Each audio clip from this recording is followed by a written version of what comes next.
Rayleigh Bacon here with Grow with Electroculture, and we have an epic session today on a series of electroculture devices with David Wexler.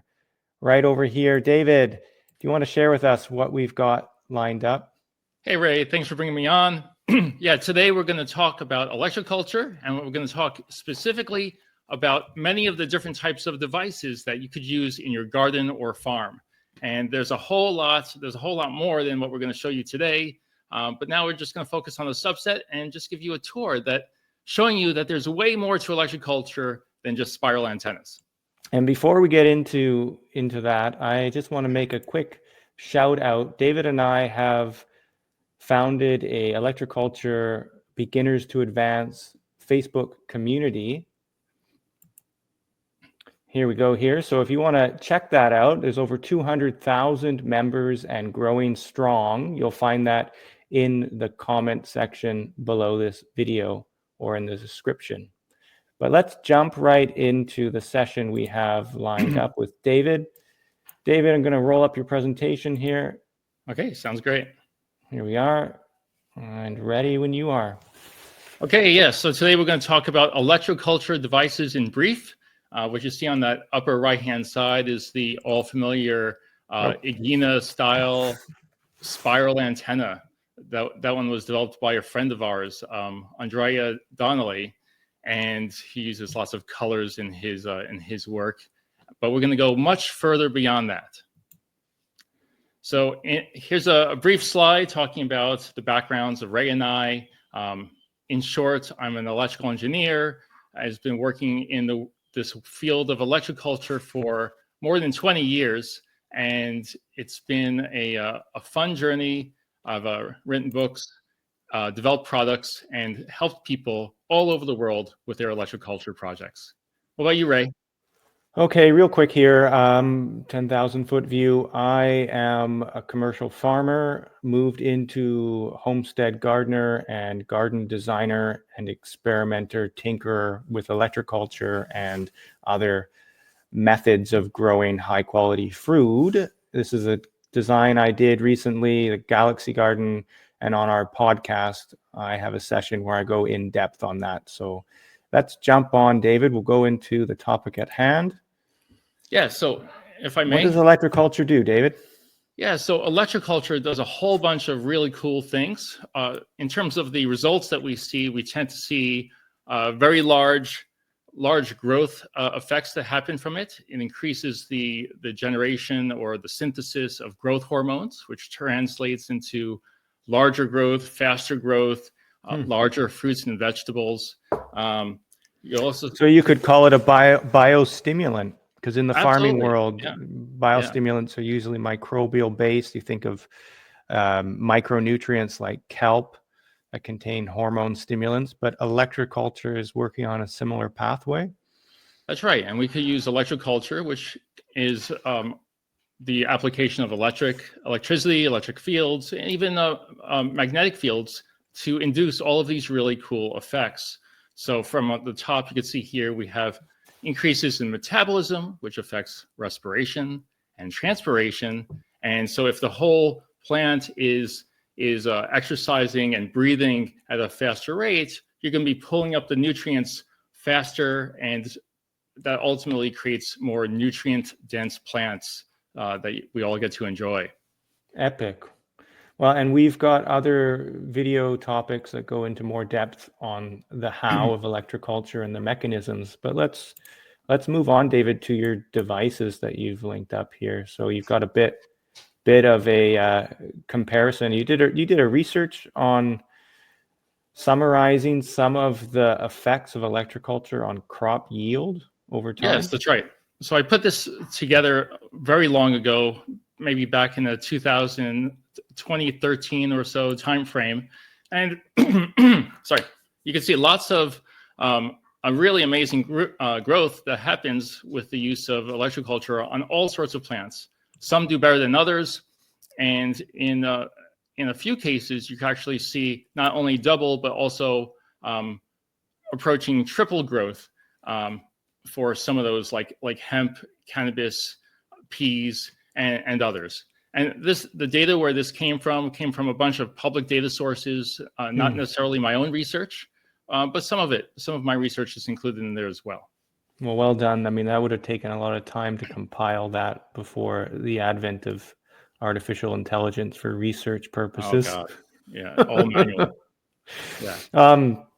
The other point I want to just mention there, David, is it's not just yields, it's also nutrient density, it's the complexity of compounds in the plant, the phytochemistry, hence greater disease resistance within the plant itself, and medicinal therapeutic compounds as well.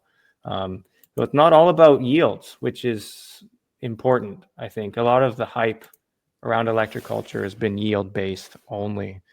Right. There's lots of wonderful benefits, and there's all sorts of side applications that could be used as well, from developing new therapeutic drugs, different types of therapies, different types of ways of healing plants that could help with all of the various types of disease that run rampant through our society, from rust disease and fungal infections and more. It's really an amazing field that covers a lot of ground. Well, and you can even eradicate plants when using electroculture inappropriately, which I shared on our Facebook group. Yeah. Once more, in the comments down below, as well as the description, check out the Facebook group. There are a lot of people sharing their experiments. So let's do a quick 10,000 foot view, David, on each of these slides. Sure. We're going to keep this into about 20 minutes total for you listening. And this is an introduction, as David mentioned, and we give more in-depth information. David, do you want to just mention your book as well, which you have that gives a lot more information on this? Yeah, so you can find my book on our website, energeticgrowers.com, or my personal electric fertilizer website. And on there, my book is called Electro Horticulture: The Secrets to Faster Growth, Larger Yields, and More Using Electricity. And it's been around since 2014. Took me 4 years to write with no AI. Yeah, before all that AI smut done. Yeah, exactly. And it was a labor of love, written with my young daughter as an infant on my chest for over 4 years. And it was a lot of fun. And it was it's a scientific based book that has no fluff in it. It's full of design ideas and ways of improving the way you do electroculture in your garden, no matter what technique you use. Epic. So, well, that's the engineering mind, and I think that's a lot of our listeners are struggling to find more of the science around electroculture. So that is a great read if you want to understand electroculture from a full perspective. All right, David. So starting off here at a very high level, this is where I began. Many people on this group have begun their electroculture journey from the aspect of spiral antennas. And I'll mention that later on, but there's so much more. So I began my journey from the place of using DC electricity. What you see here on the right is what they call a wall wart power supply. We all have them for powering our cell phones to various electronics in our homes. And by simply taking the positive and the negative leads of a power supply, connecting it to some nails and putting it into the soil, you're doing electroculture. And this is where I began and experienced massive gains that set me onto this journey from the very beginning. And that's just 12 volts electricity running a few amps. Yeah, and there's actually a lot of science to it. We'll get into this in the training courses that we're developing, where you have to control the amount of currents that goes into the soil, that goes into the plants. You could actually cause a lot of damage, regardless of whether electroculture works or not. My focus was on using 3 or 5 volt power supplies, very low voltage, and I've had enormous success with them. It's a very easy way to go. Playing off of that, so in addition to using things that are plugged into the wall, you can also use simple solar cells. So as you can see here on the lower left is a very tiny solar cell that lights up an LED part of a garden illumination system you could buy at the dollar store these days. And by taking the light part off and connecting it up to this plant pot where I was growing some lettuce, the results speak for themselves. Wow. As time went on, I thought, okay, well, maybe by pulsing the electricity, by applying it at different frequencies, we could get even better results. And at the time, there was really not that much research in this area. There was some research into it, but I really dove into it pretty hard. So I developed my own custom hardware, as you can see in both of these pictures. The picture on the right shows something I sell on our website. And here we're growing some cherry tomato plants. And it's just the very beginning stage here of a simple benchtop test I did. And you could see how the plants are growing much, much faster than the control ones. And in that case, David, how long are you giving the pulse in a 24-hour day? So what's interesting is you could apply the pulses in many different ways. And so in that particular experiment, I was applying the pulses 24/7. It may not be optimal. There are things that one could consider. It's a developmental process, though. No, I mean, you think of like artificial light conditions for plants. You can hit that 12-hour mark, move up to maybe 16 hours in developing the flowering development. But any more than that, the plant's not going to photosynthesize any better, as far as I'm aware. I could be wrong, but more isn't always better. And there's science to this that we get into in our courses, and I cover in my book, where you don't want to apply stimulation while the plant is in its non-energy producing state. In a general sense, I believe in my research and the research that's out there, you get the most benefits when you're applying it during daylight hours. But the fact that I was able to get way better results from applying pulses 24/7 over DC, that was one of the first steps of my journey, and there's a lot to it. Okay. Well, let's move on in the slide deck here.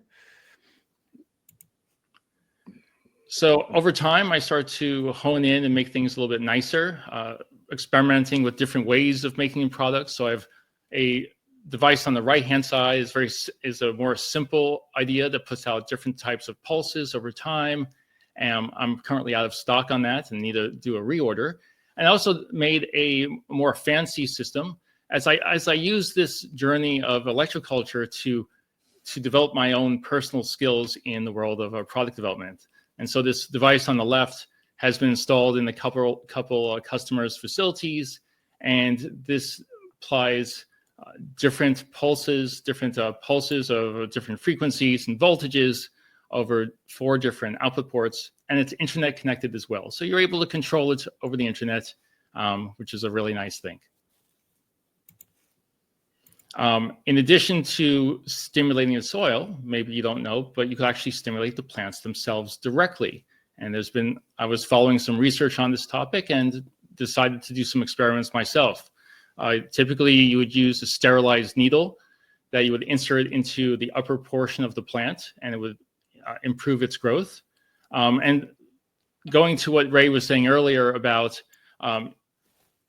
causing detrimental effects to plants that are not desired, you can reverse the polarity and put the positive into the ground and the negative into the plant's upper systems, and it'll have more of a diminishing effect on the plant most of the time. Interesting. Yeah, I saw that also with doing experiments with magnets and having the poles imbalanced in relation to the Earth's magnetic field. It had a detrimental effect. Yeah. So it's interesting how it applies both ways, both electrically as well as magnetically. Here we have the Earth battery. This is one of the earliest approaches to electroculture that's been around since probably the late 1700s. This was the approach. And what it basically involves is having a copper and a zinc plate or other metals that are connected by a wire placed into the ground. And this creates an electric field within the soil. And you see on the bottom left that it could be used with an adequate number of earth batteries tied together for making a light turn on. And on the right-hand side, real circuit. Yeah, it's a real circuit. And then on the right-hand side, here's an actual experiment where you could see the plants on the left it's hard to see, but they're slightly larger and much greener, which is something that I've noticed in my experiments, where it changes the pigmentation and their energy conversion abilities. Yeah, that's interesting. And anyone who works a lot with plants, if you live in a climate where thunderstorms happen, observe the following day the impact that has on the sheen, the way that leaves of plants reflect light. It's very interesting. It's very profound. So there's some real effects happening here, and you can, without having any devices at hand, you can observe it just through natural processes. And to add on to that, as a quick show and tell, the wire broke, but basically this is all you need for making an earth battery is a plate of copper connected with a wire. In this case, I have a terminal connected to it, make it easier to attach and remove. And then here's another one on the zinc plate. And by connecting the wires together and making a nice permanent connection, putting it into soil, you get that electroculture effect. And the side effect is you'll end up getting some corrosion on your plates. This plate will oxidize, turning into that greenish color. And you can also make little miniature ones. I made little small ones for small pots. These work. And if you're going to do, you start robbing electrons from the copper to the zinc, huh? Yep. And if you really want to get heavy duty, you could use a bigger one. So this is a big, massive piece of zinc. Oh wow! And you would use it with a larger piece of copper as well. Very cool. Very cool. Let's keep going. Okay, then there's a high voltage electroculture. This was also a very big method that was used a lot in the maybe mid to late 1800s and the early 1900s or so, 1920s, 1930s. It was a very popular approach. This is from a patent. One of the ways that they would apply it is with a high voltage generator running to wires that would run above the plants with some sort of emitters that would emit high voltage electricity onto the plants below. And what you see on the left is a experiment that I did. I was tinkering around with using a sphere, which really isn't the best approach, as the electric field goes in many directions. But here's the actual high voltage generator I put together. It has a connecting wire for a power supply, in which this case it was the solar panels that were on the table, and it has a ground wire that goes buried into the soil. And then over here is your emitter. So in that particular experiment, I had the emitter pointing to the steel ball, and as that ball would get charged up with not only the power that was coming out of here, it would store that charge, becoming you are a mad scientist, David. Oh man, it's just a lot of fun, and playing practical jokes on my kids and saying, "Oh, look at that cool sculpture I made. Why don't you go touch it?" And they get shocked. So you're a cruel man, David. A cruel man. Cruel, crazy. Yeah, it's fun. And so there's a lot you could do with high voltage, but I would caution you to be careful. There are a lot of devices out there that generate high voltage, but they could be rather dangerous. So it's good to learn what you're doing. Beginner experiment. Not for beginners. Huh? Not for beginners. Yeah.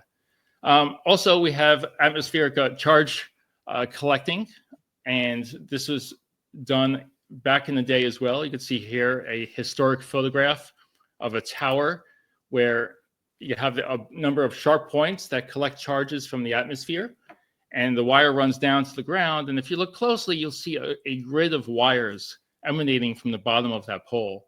And so what you do is you put your crops over those wires, and the electricity from the atmosphere flows through those wires, creating both electric and magnetic fields that the plants will benefit from. In the middle, you could see that there's a number of people in our community have been making fantastic creations involving all sorts of geometry and spiral designs. different techniques for making really artistic pieces. And this is one of the things I love about this field, is that it's not only like science and geekery, but there's an artistic side to it as well. You know, it's the A part of STEAM, you know, science, technology, engineering, arts, and math. And I find that stuff super fascinating, and I just love this blending of art with engineering. And on the right-hand side is one of my own products I make. It has 168 gold tip points for really maximizing the amount of charge you could pull out of the atmosphere. I have in a demo unit right over here. You can see what it looks like. I have some branding on there, and each of these points is gold tipped, so it lasts a long time. They're highly conductive, and it's a great way to bring electricity into your garden in a passive way. Yeah, that's really valuable. Also, is the not just the conductivity of gold, but its resistance to corrosion, which is going to give it a better longevity.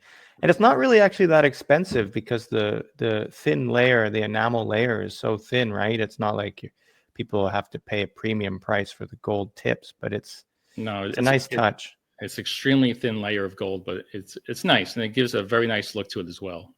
Kind of like I digress. You sent me one of the devices to experiment with, and I popped my my bouncy ball chair with it. Oh. Yeah, my wife calls it the Chinese star. Look out. Look out. So you got to make sure you secure these things well into the ground so they don't fall over and hurt someone. May I share a little bit about the pyramid slide you have here, David? Yeah, take it over. I've done a lot of experimentation with pyramids, and it's something that, you know, I know, David, you are an engineering mind. You love the science. I know you secretly love the woo of things as well. And totally, I do too. But the weird thing about pyramid power when it's applied to plants is that it works, and you can do it multiple times in different ways, and you're going to see similar results, which is faster growth as well as greater resistance to disease. And that's the part that I find so bizarre. And I just took a video. Excuse me, here. I'm just loading it up here. I took a video, maybe an hour ago, of an experiment that I've been doing with pyramid power with an artichoke plants that I have started and ready to be transplanted, as well as a crop of onions, both of which have had very, very, very positive results. So let me show you this real quick here. Let me go over. Excuse my finger. Yeah, big difference under the pyramids. We're looking at a couple inches in leaf growth difference.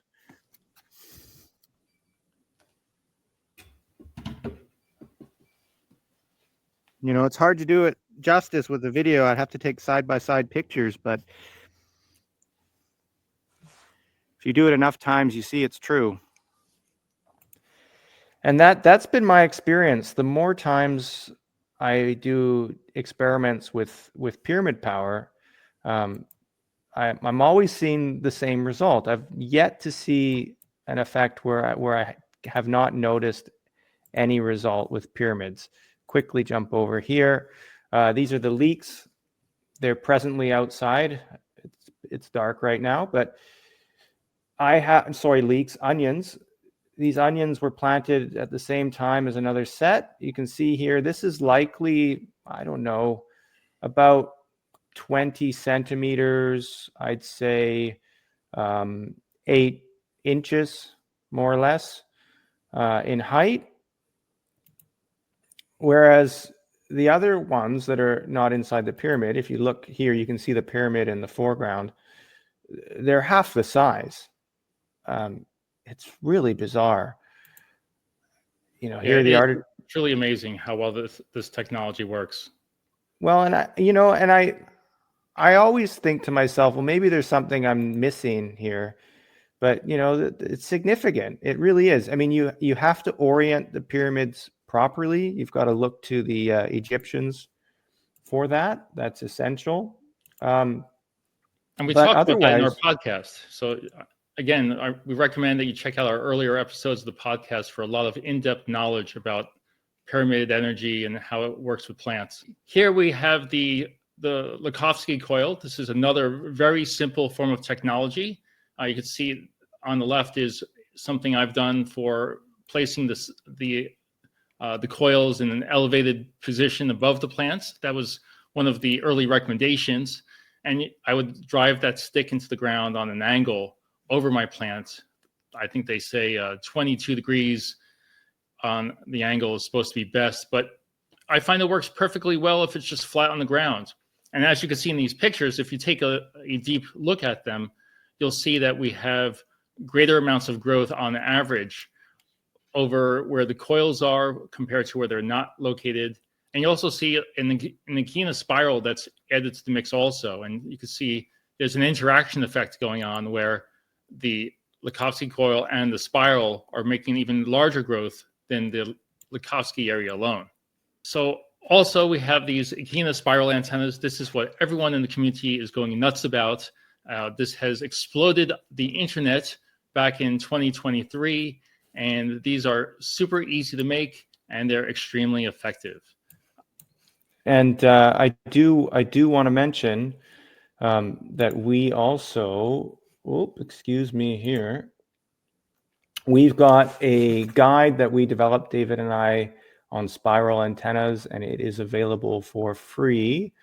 And we put a link here down in the description. You just have to add in 0.00 if you want to get access to that guide. And if you want to leave a donation, you're welcome to do that as well. We appreciate the support. Very much so. There we go. All right, let's jump in here. We got the last device you want to share, David?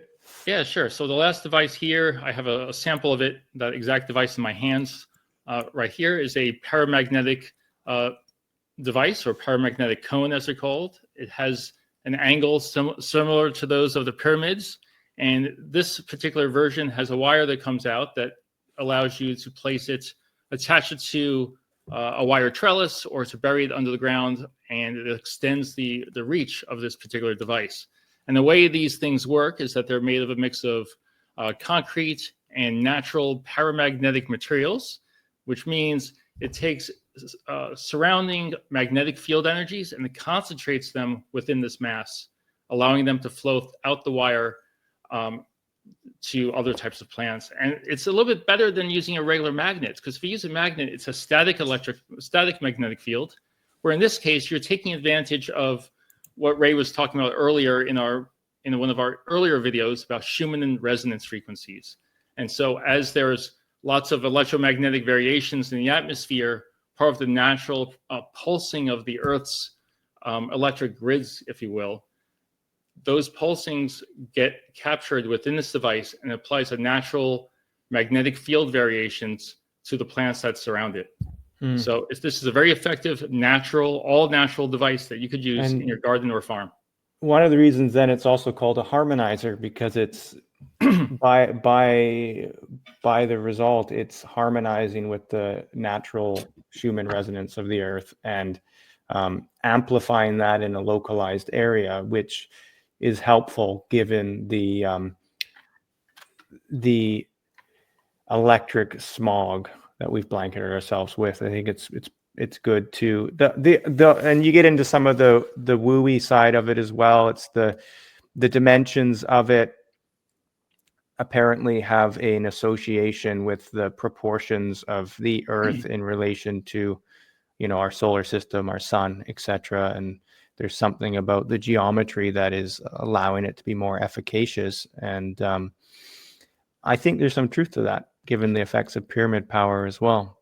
Well, I'll tell you this. I strongly believe that there is a subtle energy component, excuse me, to magnetic field devices that we really just don't understand quite yet. Until we have the ability to see and understand these subtle energy fields, But there's been lots of research using clairvoyance, people who could see these invisible energy fields or aura and prana, and they've seen this type of a fiery flame that comes off of magnetic devices like magnets and different types of magnetically stimulated wires, and it's rather fascinating. I've done other experiments with running energies through wires that are non-electromagnetic, and they have a definite effect on our bodies. And we talk about that in the podcast as well. You could learn about that. Yeah, so if you head over to energeticgrowers.com in the description below, you'll find access to the podcast that David is mentioning, where we go more in depth into all of these topics and more. And thanks, David, for this full 10,000 foot view. And I look forward to more sessions with you in video. Me too. I look forward to expanding our reach in 2025 and getting this back off the ground. Yeah, agreed. And thanks you all. Thanks everyone for listening. If you want to support our channel, hit that subscribe button and help us get this channel off the ground. We're just starting out. So thanks Awesome. so much again. Thank you. Take care. Bye-bye. Bye-bye.